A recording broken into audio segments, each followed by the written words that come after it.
Bab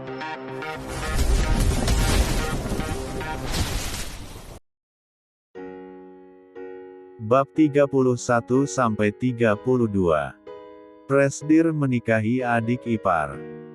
Alex benar-benar menikmati waktu honeymoon-nya di Paris bersama sang istri, tidak mau diganggu dengan pekerjaan. Bahkan sebelum berangkat Alex sudah minta tolong papanya menghandle perusahaannya. Papa Alex tentu saja dengan senang hati menerima permintaan sang anak, berharap pulang honeymoon dia langsung mendapat kabar baik dari sepasang pengantin itu. "Kak, kita berapa hari di sini?" tanya Arimbi yang masih setia berada di dalam pelukan sang suami. "Paling seminggu sayang, soalnya ada beberapa kerjaan yang tidak bisa diwakilkan, tapi kalau kamu masih kurang honeymoon-nya, kita bisa balik lagi ke sini, atau ke negara lain," sahut Alex, sambil mengelus sayang rambut sang istri. "Nggak perlu kok, aku juga banyak kerjaan di RSK, dan lagi masih ada sedikit masalah di restoran, takutnya Bang Al nggak bisa nanganin sendirian, dan lagian, pergi ke neraka lain apa nggak sama aja, tetap aja dikurung di dalam kamar," cibik Arimbi kesal, karena Alex tidak mau mengajaknya jalan-jalan. "Doh, ada yang ngambek," goda Alex mencium gemes pipi sang istri. "Cip, ngak usah cium-cium, males akunya," sewot Arimbi. Oke, nanti sore kita keluar, jalan-jalan ke Menara Eiffel dan sekalian istri kakak ini shopping di sini," bujuk Alex. Dia takut kalau sang istri ngambek, takut si Johnny tidak dapat jatah, yang pusing juga dia sendiri. "Benaran Kak?" pekik Arimbi kegirangan, bukan malah shoppingnya, dia senang, tapi mau jalan-jalan ke tempat yang disukai selama ini, dari dulu ingin ke sini, namun belum ada kesempatan. "Benar, tapi sebelum itu, mari kita senang-senang dulu," ujar Alex. Langhub dingdung sang istri, dan selanjutnya pikir sendiri apa yang terjadi dengan sepasang pengantin baru itu. Di belahan dunia lain, rupanya Linda belum juga puas, masih saja ingin bertamu ke rumah besar Alex. Namun sayang seribu sayang dia tetap tidak diizinkan untuk masuk ke dalam rumah itu. "Hai, kalian bukan dong pagarnya," ujar Linda angkuh, namun tidak ada yang mau membukakan pagar rumah besar itu, karena sudah mendapat pesan dari sang tuan rumah, tidak mengizinkan keluarga Moza itu untuk masuk ke rumah besar itu. "Maaf Nyonya, Anda dilarang masuk," ujar security. Tanpa mau membuka pintu, mereka hanya bicara dari balik pagar. "Hai, kamu jangan kurang ajar ya sama saya, kalian nggak tahu siapa saya," pekik Linda tidak terima Claudia tidak diizinkan masuk ke dalam rumah besar itu. "Tahu kok, sangat tahu malah, tuh. Lihat, ada foto Anda dan keluarga Anda terpampang di sana," sahut security. "Sudah tahu kan siapa saya? Kenapa kalian masih melarang saya masuk? Bahkan foto saya saja dipajang di rumah ini, berarti saya sangat dihargai di rumah ini," angkuh Linda dengan sangat percaya diri. "Astaga, orang ini percaya diri sekali," gumam security dari dalam pos security tersebut. "Kenapa kalian malah bengong? Cepat buka pintunya," bentak Linda dengan lantang. "Maaf Nyonya, foto Anda memang dipajang di rumah ini, tepatnya di pos jaga ini, karena untuk menandai siapa-siapa saja yang dilarang keras masuk ke rumah ini, dan foto Anda dan keluarga Anda itu sangat berguna untuk kami, sebagai pengusir tikus," kekes security dan disambut gelak tawa oleh teman-temannya. "Buah hahaha. Lu ada-ada aja sih," keke temannya, tanpa tahu saat ini Linda sudah sangat marah dengan wajah sudah seperti banteng ngamuk, gara-gara ucapan security tersebut.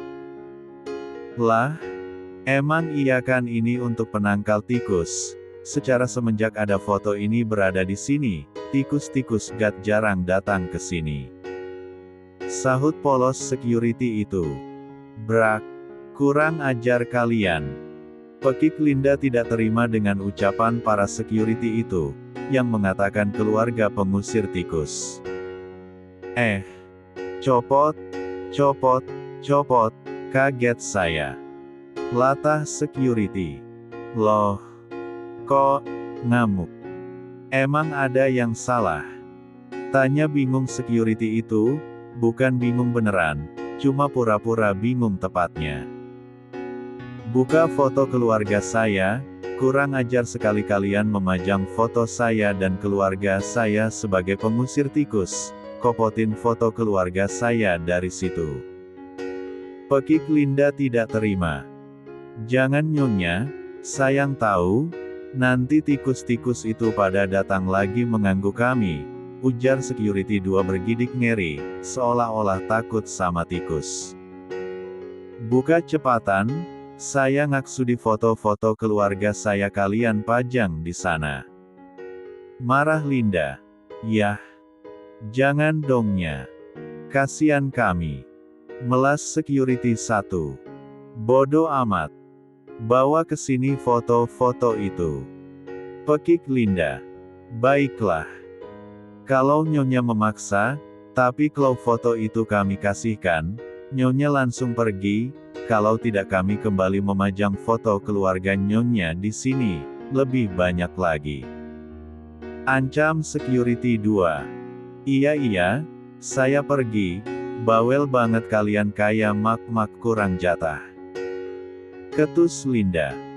Loh, nyonya kok tahu, saya memang pengganti ibu saya, dan jatah bulanan saya juga kurang tahu nyonya, apalagi adik-adik saya masih sekolah. Sedih hati saya taunya.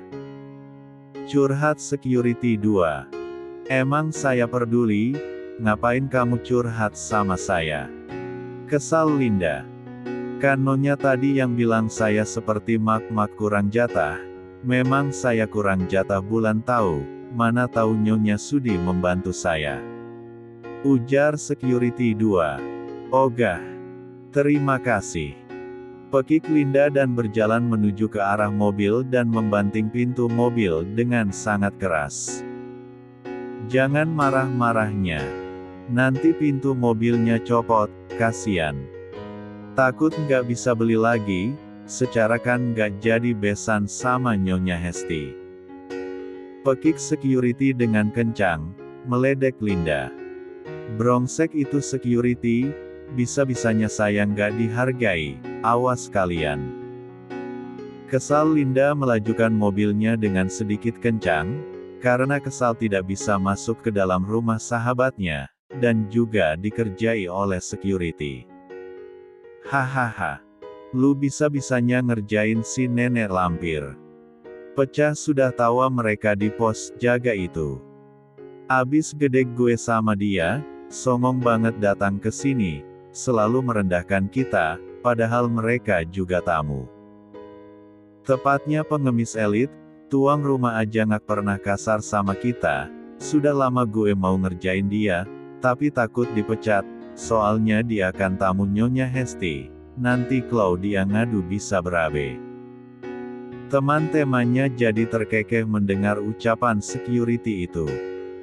Dia pikir dengan mengambil semua foto yang tadi, dia sudah aman, tentu saja belum, nih. Gue masih banyak nyimpannya, buat jaga-jaga. Ujar security 1 dengan semangat kembali menempelkan beberapa foto keluarga Moza di dinding pos jaga itu. Astaga, lu benar-benar niat banget. Kekes security 3, sambil geleng-geleng kepala, melihat tingkah temannya. Yoi.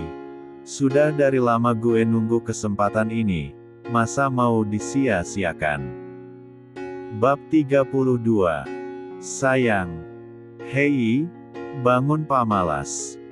Keke Alex membangunkan sang istri yang masih anteng meringkuk di bawah selimut, gimana ngak anteng, dijajah melulu sama suaminya. Jangan ganggu kak, badanku sakit semua ini. Keluh Arimbi merubah posisi tidurnya. Bangun sayang, katanya mau jalan-jalan keluar, atau mau menghabiskan malam saja di sini. Keke Alex menggoda sang istri, bukan kenapa dia ingin membangunkan sang istri, sebenarnya dia juga kasihan sama istri cantiknya itu, namun tadi Alex sudah berjanji akan mengajaknya jalan-jalan, takutnya pas bangun istrinya mengomel karena ngak dibangunin. Aku mau jalan-jalan. Pekik Arimbi langsung meloncat dan berjalan masuk ke kamar mandi tanpa mengenakan baju pengantin. Glek, Arimbi. Buka pintu kamar mandinya sayang. Gedor Alex ingin ikut masuk ke dalam kamar mandi juga, melihat tingkah istrinya yang kurang akhlak itu. Bagaimana tidak, istrinya masih belum memakai pakaian. Enggak. Nanti kalau kakak masuk, yang ada lama deka kamar mandinya, aku sudah lapar. Balas Arimbi dari dalam kamar mandi. Hais. Kamu sudah membangunkannya sayang, jadi kamu harus tanggung jawab. Pekik Alex. Itu si Joni kakak aja yang ngak ada akhlak, kenapa bisa bangun? Balas Arimbi di balik pintu. Kan, kamu yang mulain, kesak Alex karena sang istri tidak mau membukakan pintu kamar mandi. Mana ada gitu? Aku nggak ngapa-ngapain, balas Arimbi. Siapa suruh kamu ngak pakai baju, jadikan Joni pengen makan. Bodoh, aku nggak mau, pokoknya jalan-jalan dulu, kalau ngak puasa seminggu. Pekik Arimbi dari dalam kamar mandi. Menolak permintaan suami dosa loh sayang. Ujar Alex yang belum mau menyerah.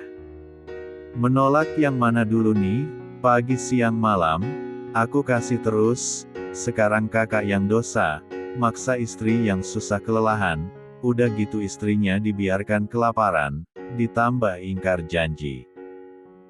Cibir Arimbi dari dalam kamar mandi. Hais. Jangan ngacam-ngacam kayak gitu dong, iya kita jalan-jalan, dan shopping. Akhirnya Alex mengalah. Ya kali dia ngak mau dapat jatah seminggu, bisa pening kepala dia. Sabar saja John, nanti malam kita hajar dia sampai pagi, sekarang kita ajak jalan-jalan dulu, biar ngembaliin mood nyonya, kalau moodnya bagus, kan kamu juga kecipratan senangnya, sekarang tidur dulu ya, jangan bandel. Ujar Alex menatap Joni yang mulai loyo. Nah gitu, nurut ya John, keke Alex sambil geleng-geleng kepala, dengan tingkah konyolnya sendiri. Mau makan apa sayang? Tanya Alex, saat mereka sudah sampai di sebuah restoran. Steak aja deh kak, sama minumnya lemon tea, abis mau cari nasi padang sama ketoprak ngak ada di sini. Keke Arimbi. Alex ikut terkekeh mendengar ucapan sang istri, ya kali di sini ada ketoprak, dia pikir ini Indonesia. Alex memesan makanan, sambil menunggu makanan datang, dia mengajak sang istri berselfie ria, dia kayak orang-orang. Kakak kok, alay sekarang. Keke Arimbi, dia tidak menyangka Alex akan sealai dan sebucin ini kepadanya.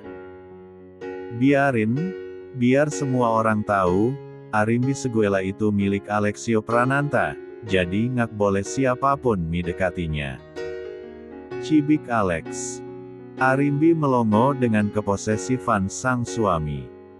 Ayo dimakan, katanya tadi lapar, ini malah menganga, kalau nyamuk masuk gimana, kan ngak lucu. Goda Alex menyuapin sang istri dengan sepotong steak ke dalam mulut istri cantiknya itu. Arimbi kaget dan berniat menyahut ucapan sang suami, namun sayang mulutnya sudah dibungkam dengan daging steak oleh suami alaynya itu. Arimbi hanya bisa mendelik sebel sambil mengunyah daging yang berada di dalam mulutnya itu. Kakak. Ih. Ngeselin deh. Kesal Arimbi setelah steak itu habis dari dalam mulutnya. Maaf sayang, abis kamu gemesin kalau lagi bengong gitu. Kakak nggak tahan ingin cium kamu di sini, tapi kakak takut dimarahin sama kamu. Keke Alex. Awas aja kalau berani, ancam Arimbi. Malulah dia kalau dicium di depan umum gini. Walau negara itu adalah negara bebas, namun Arimbi tetap tidak akan melakukan hal intim di depan umum gini. Iya, ngak akan kakak lakuin, kalau ngak hilaf.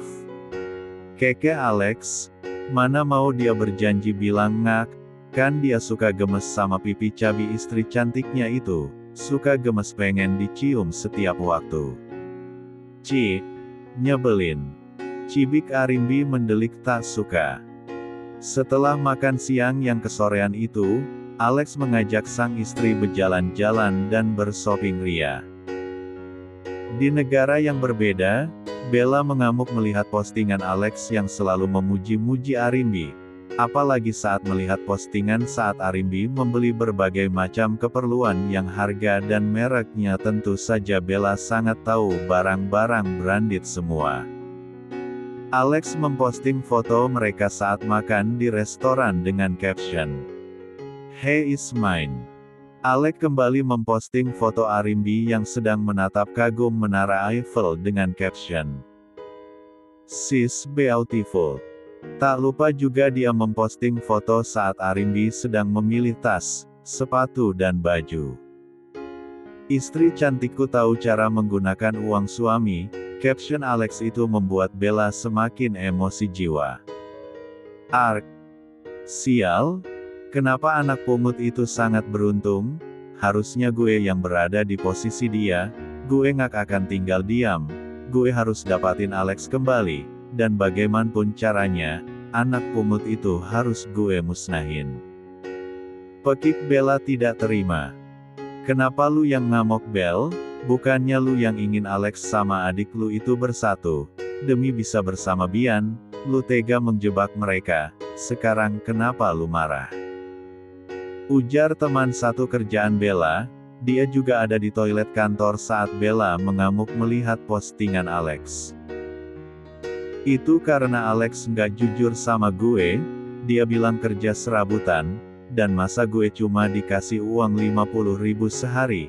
Ya gue ngak maulah, coba dia jujur dari awal pasti ngak akan menjebak dia, gue bakal dengan senang hati jadi istrinya.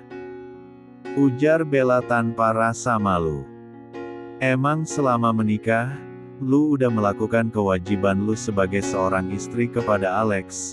Apa lu pernah melayani makannya, mencuci bajunya, atau membuat minum untuknya lah minimal? Apa pernah? Tanya teman Bella itu penasaran. Enggak lah. Ngapain oga amat? Lagian gue bukan pembantu. Jijik kali gue ngerjain yang kayak gitu, ujar Bella dengan wajah angkuhnya. Cik, lu pengen dapatin hak lu, tapi lu nggak mau melakukan tugas lu, ya? Wajar sih lu cuma dikasih uang 50.000, itu Alex masih terbaik hati sama lu, masih mau menafkahi lu. Kalau gue jadi Alex, gue ogah ngasih nafkah sama istri kayak lu. Secara gue juga ngak dilayani, minimal segelas air putih, cibir teman Bella itu, dan dianggukin sama yang lainnya. Cik, nggak usah sok ngajarin gue segala, urus aja hidup lu. Pekik Bella tidak terima. Ih, nggak sadar diri? Wajar laki lu santai aja saat lu minta cerai, bahkan ngak berusaha menjelaskan apapun yang terjadi, walaupun sebenarnya dia tahu itu lu yang menjebaknya, dan bahkan dia mau-mau aja menikahi Arimbi tanpa paksaan, dan dengan mudah memberikan Arimbi hidup mewah. Lah lu nikah sama dia sudah 6 bulan sama Pak Alex ngak dapat apa-apa, berarti Arimbi itu bisa menjadi istri yang baik untuk Pak Alex. Lihatlah, Pak Alex saja langsung bucin parah sama Arimbi. mana pernah selama ini Pak Alex memposting kehidupannya, tapi semenjak menikah sama Arimbi dia selalu memposting kegiatannya bersama Arimbi. Lu harus belajar banyak-banyak sama Arimbi. Tepuk temannya di bahu Bella, dan meninggalkan Bella di toilet itu sendiri. Tapi gue lebih suka Pak Alex nikah sama Arimbi. Secara Arimbi memang pantas untuk Pak Alex. Sudah cantik, berkelas, ngak sombong, sederhana, soleha, pintar menjaga marwahnya, dan dia juga orang hebat, seorang dokter bedah umum terkenal pula, adik angkat Pak Alvaro. Memang sudah cocok banget sih. Ujar yang lain. Ak, sial-sial. Kenapa semua orang malah memuji Arimbi, dan kenapa semua orang mendukung pernikahan mereka? Gue ngak suka. Pekik Bella tidak terima.